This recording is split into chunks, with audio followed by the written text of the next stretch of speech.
মোবাইলের গোষ্ঠী বেঁচে আসার মাটি রে বাবা রে, মোবাইলের গোষ্ঠী বেঁচে আসার মাটি রে।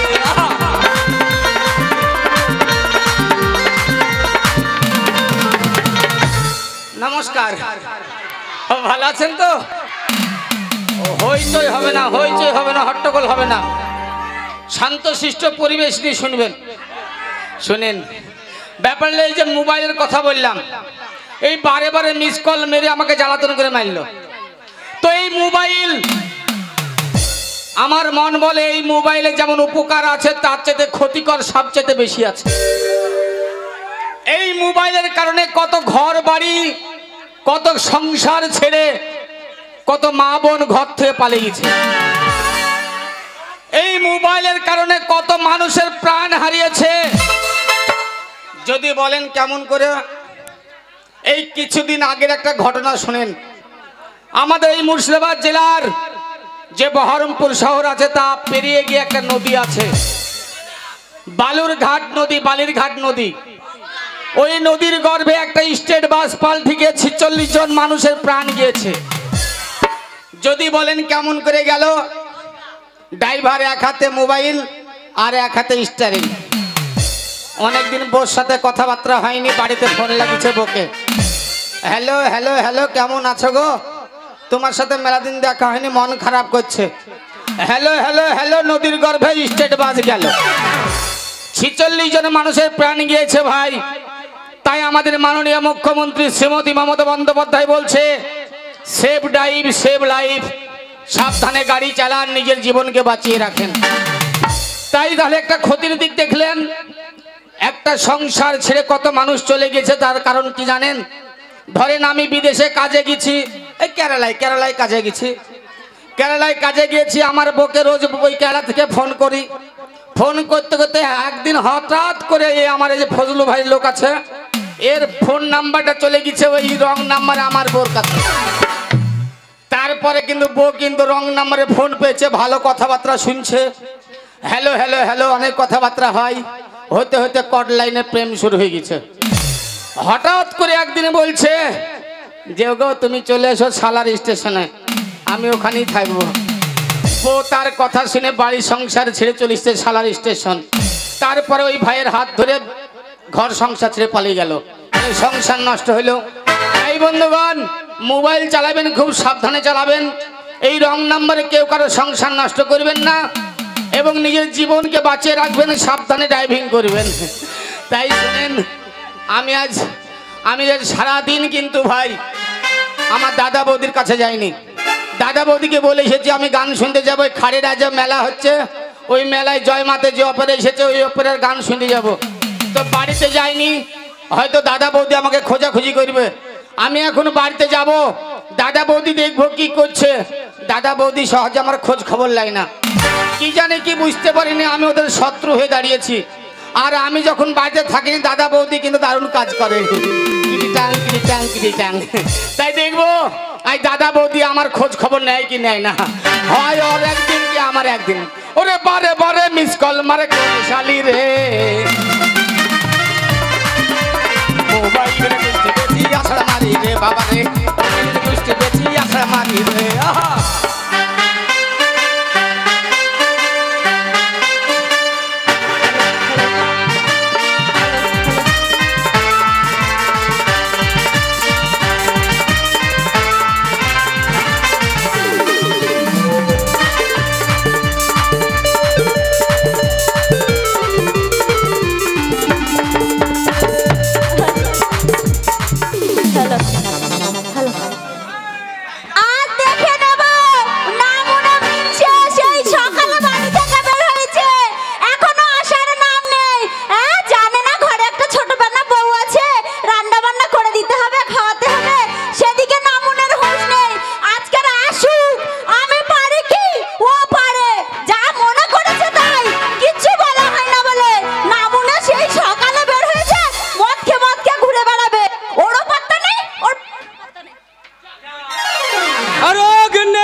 দরজা খোল। ওই কে রে? আমি রে। আমি কে? আমি তোর স্বামী। স্বামী কি? দরজা খোল। কে তুমি? আমি তোর স্বামী। আমার স্বামী? আমার স্বামী সেই সকালে বের হয়েছে, আসার এখন নাম নেই। আমার স্বামীকে বলেছি যে গায়ে আজকে দইনি দুধ নিয়ে আসবে, তুমি চলে যাও। এটা কি হলো? স্বামীর গলা চিনতে পারে না, আমি দুধওয়ালা? এ ভাই, আমার দুধ কে খেলি রে? আমার পাকা ধানে কে মই দিলি? এর জন্য বলি আমি বাড়িতে 250 গ্রাম করে দুধ রাখি। দুধটা কোথায় যায়? এই তুই দুধ খেয়েছিস, তার জন্য তো দুধ খেয়ে খেয়ে বডি করে নিয়েছিস। আর আমি দুধ পাই না, আমি পাটকাঠির মতো পাতলা হয়ে যাচ্ছি। আমি দুধওয়ালা, একবার দরজা খোল হুতুম কুতকুতের বাচ্চা। দেখো ঘরেতে কেউ নেই, বলছি তুমি চলে যাও। আরে আমাকে চিনতে পারছিস না কেনে? তুমি বললেই না চিনবো। কে তুমি? আমি তোর নিজের লোক রে, নিজের লোক। আমার নিজের লোক? এবার চিনতে ও, পেরেছি। মনে হচ্ছে সকালে বাবাকে ফোন করেছিলাম, বাবা মনে হয় এসছে। বাবার গলা তো এরকমই নাই। এ ভাই, ভাটার বেটা বাবা হবে? বাবা না, তাহলে কে? ওরা বাবা বলছে বাবা না। আচ্ছা যাই হোক, ভগবানের নাম করে একবার খুলি নাকি, না বিসমিল্লাহ বলে? এ বাবা খাকি নাকি রে? ভাতারের গলা চিনতে পারছে না। একবার দরজা খোল, তোর এমন মার মারবো তোকে ফাটাবো। আগে দরজা খোল। বাবা খাকি।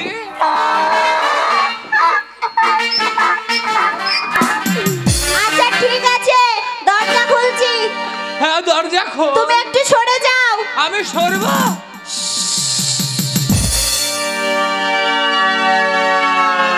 বাবা প্রণাম। আশীর্বাদ করি মা, তোকে মোরা সাপে দংশন করু। আচ্ছা বাবা, তুমি ভালো আছো? আমি ভালো আছি বিটি। কতদিন থেকে তোমাকে দেখিনি বাবা। আমিও তোকে অনেক দিন দেখিনি বিটি। জানো বাবা, জানো তোমার জামাই আমাকে কোথায় কোথায় করে?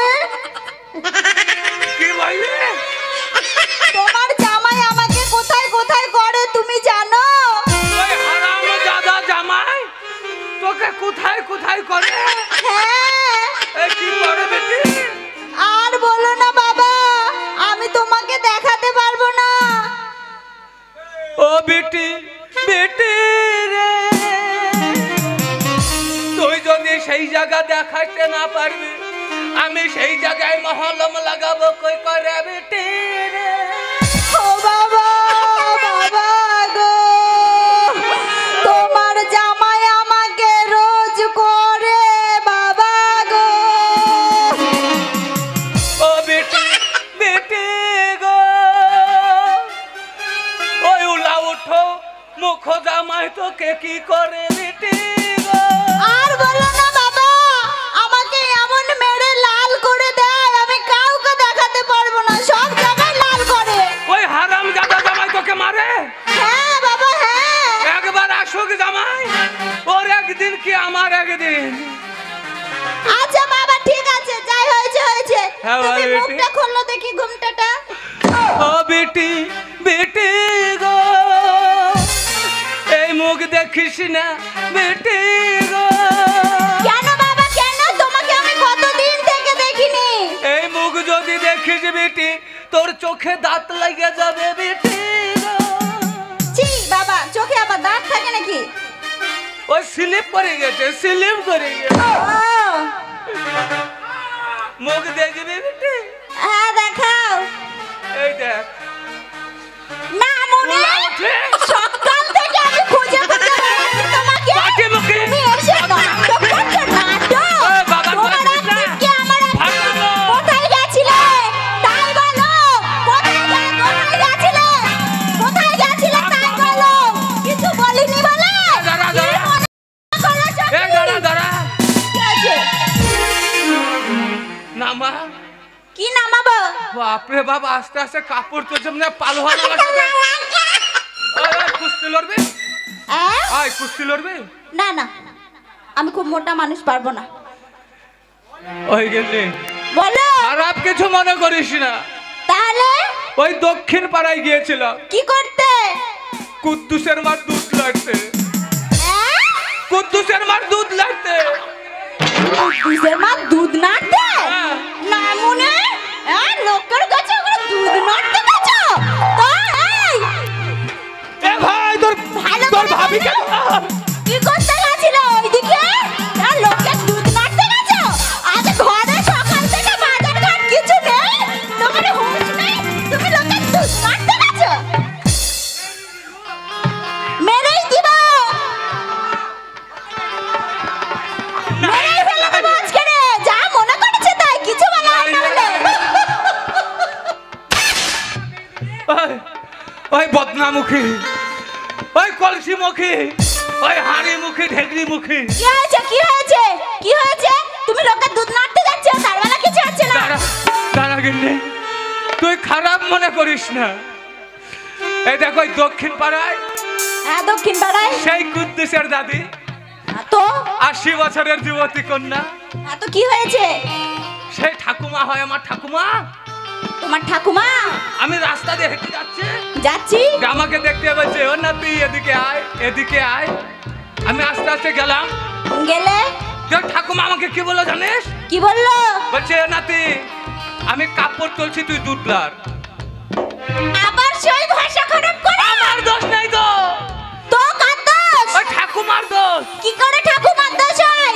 এই দেখ, তখন আমি গেলাম, আমি হ্যাঁ, বললাম, গেলে? ঠাকুমা এই কথা কেন বললে? আমি এমন ছেলে, একটা ভদ্র ছেলে, 7 গ্রামে আমার নাম আছে। হ্যাঁ বলছে নাতি দেখ আকাশে খুব মেঘ লেগেছে, আর আমি বুড়ি মানুষ, আমার শরীর দুর্বল, তাই 500 গ্রাম গরুর দুধ নিয়েছি, আখার উপরে দিয়েছি, দুধ একদম টকবক করে ফুটছে, আর আমি কাপড় কেচে ওই তারে মেলে দিয়েছি। হঠাৎ করে যদি বৃষ্টি চলে আসে কাপড়গুলো ভিজে যাবে, তাই আমাকে বলছে তুই আখার পরে বসে বসে ওই গরুর দুধটা চামচ দিয়ে লাড়, আমি তারের উপর থেকে ওই ভিজা কাপড়গুলো তুলে নিয়ে আসি। ভালো করে বুঝিয়ে বলতে হয় না? হ্যাঁ? তুমি বলতে দিলে? জানো না আমি একটু বুঝি কম। বলার আগে আমার এমন দিল, আমার চিনিক না দেব না, উল্টো পাল্টা বলবে তো দেব না। আমার চিনিক তাই বলো, সব আউট করে দিইনি। তোর বাপের ছেলে মারবি। আচ্ছা আচ্ছা থাক, শোনো। আচ্ছা লেগেছে? না লাগেনি, ও ওষুধ কিনে দেবো সকালে। লাগেনি, চিনিক করছে। চিরিক চিরিক করছে, ঠিক হয়ে যাবে। লাগেনি। বলো একটা কথা বলো। বলো। কুতুর কুতুর কুতুর কি আবার কি? এ বোঝেও না নাকি রে? না আমি বুঝি কম, তুমি তো জানো আমি বুঝি কম। এর জন্য তো ছেলে হয় না। হবে না, তোমার জন্য হয় না, আমার জন্য হয় না। তোর জন্য হয় না, তোর জন্য হয় না। আচ্ছা ভাই বলেন তো, আমাদের একটা ঘর আর একটা বারান্দা, ও আমাকে বারান্দায় শুতে দেব, ঘরে থাকবে, ছেলে কি করি হবে? একটা না মনে বলিস না, লোক খারাপ বলবে। ও তুমি আমাকে বাইরে শুতে দিবে, লোকে দেখতে পাবে না, আমি বললে তো। ওটা রাতের বেলা লোক দেখতে পায় নাকি? ও দেখতে পায় না? না। ওই কিন্তু একটা কথা বলো। বলো। কথাই বলে স্বামী স্ত্রী দিয়ে মন, তবে হবে কুকুর দর্শন। নামুনে এই জন্য, কোন নামুনের হাতে আমার মা বাবা তুলে দিয়েছে ভগবান। এই মুখের দোষে, কপাল ছিল না ওদের। এই মুখের দোষে তো 7 গ্রামে মার খাই। সাথে মার খাও, ওই জন্য তো খাও। ওকে নেই কুকুর দর্শন না, কৃষ্ণ দর্শন, কৃষ্ণ। ও ওই দর্শন, মুখ স্লিপ করে গেছে, চামড়ার মুখ স্লিপ করে গেছে। শুধু স্লিপ করছে, শুধু স্লিপ করছে নাকি? তোর দোষে। হ্যাঁ সব আমারই দোষে, তোমার দোষে কিছু না। তুই আমাকে এমন মার মেরেছিস, কথা স্লিপ করে বেরিয়ে যাচ্ছে। তাই বলো, বাঁচিয়ে রেখেছি। বলো ছোট ভাইটা কোথায়? তোমার ভাই তুমি জানো, আমি কি জানি? আমি জানি মানে? হ্যাঁ তুমি জানো। সব সময় আঁচলের তলায় লুকিয়ে লুকিয়ে বেড়াবে, আর তুমি বলো আমি জানি? কেন, ও কি ছোট ছেলে নাকি? বলে দাদা ঘুরতে গেছে, আমিও যাব। ওই পাড়ার মেয়েদের সাথে খেলা করতে যাই রোজ। ওই পাড়ায় খেলা করতে গেছে? হ্যাঁ। তাহলে গেলে একটু হয়ে যাক। কি হবে? এত লোকজন ভর্তি, শুধু হয়ে যাক হয়ে যাক। বুড়ো বয়সে কত রস দেখো না। এ বোঝেও না নাকি রে? তুই বড় হলে খেপি হবি। হ্যাঁ আরো বড় হবো তো। না এখনো তেলেল কুমার আছে, মনে হচ্ছে তোকে এখনো বিয়ে দেওয়া যাবে। ঠিক বলেছো। জানিস ওই দক্ষিণ পাড়ার হ্যাঁ আর মানে দাদু কি করতে জানিস? কি করেছে? বাড়িতে ঘোরাঘুরি করছে কেন? হ্যাঁ তো আমি যখন না থাকছি, যখনই আসছি দেখছি দূর থেকে আর মানে দাদুটা ঘুরছে, আর বাড়ির দিক তাকাচ্ছে। লাস্টে দাদুর সাথে লাইন মারছিস নাকি রে? আরে লাইন টাইন মারি না, দাদু একবার করে আসে আর বলে নাতবউ আমাকে দাও, আমি দিই। কি বলে? হ্যাঁ যখন তুমি থাকো না তখন দিই। কখন দে? হ্যাঁ। এই সত্যি একবার করে দিই, বেশি দিই না, একবার দিয়েছিলাম। এই কি দিয়েছিস? কি দিয়েছিস বল? আরে বলো না, সন্ধ্যাবেলা তুমি যখন থাকো না না, হ্যাঁ তখন দাদু এসে আমাকে বলে নাতবউ তুমি খুব সুন্দর চা বানাও, তো আমাকে এক কাপ চা করে দাও না। চা দি, চা চা। ও চা দিস? তার সাথে আবার আগুন দিস না তো, সিগারেট? না না না, তুমি সব কিছু দিই না, শুধু এক কাপ চা দিই। আগে নে। বলো। ভাইটা যখন বাড়িতে নেই, নেই তো। ওই যে বাসর রাতে খাটের উপরে বসে বসে আমার পাশে গুনগুন করে যে গানটা শুনিয়েছিলে, আমি সেটা বললাম যে একবার গানটা হয়ে। ও তুমি জানো তো তোমার ছোট পেনা বউ বোঝে না, তাহলে একটু বুঝিয়ে বলতে হয় না? এর জন্য তো বললাম তুই বড় হলে খেপিও। ঠিক বলেছো। আচ্ছা ঠিক আছে, লাগাও শাইনি লাগা। হ্যালো 16 বয়সী ওরে আমার শ্বশুরের বেটি রে, হয়েছি রূপসী।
সরকার বলছে গাড়ি মোটর সাইকেল চালাতে গেলে হেলমেট ব্যবহার করেন। সেভ ড্রাইভ সেভ লাইফ, সাবধানে গাড়ি চালান, নিজের জীবন বাঁচিয়ে রাখেন। দাদা তুই যেভাবে গাড়ি চালাচ্ছিস হেলমেট পরে চালা, নাহলে অকালে অ্যাক্সিডেন্ট করবি।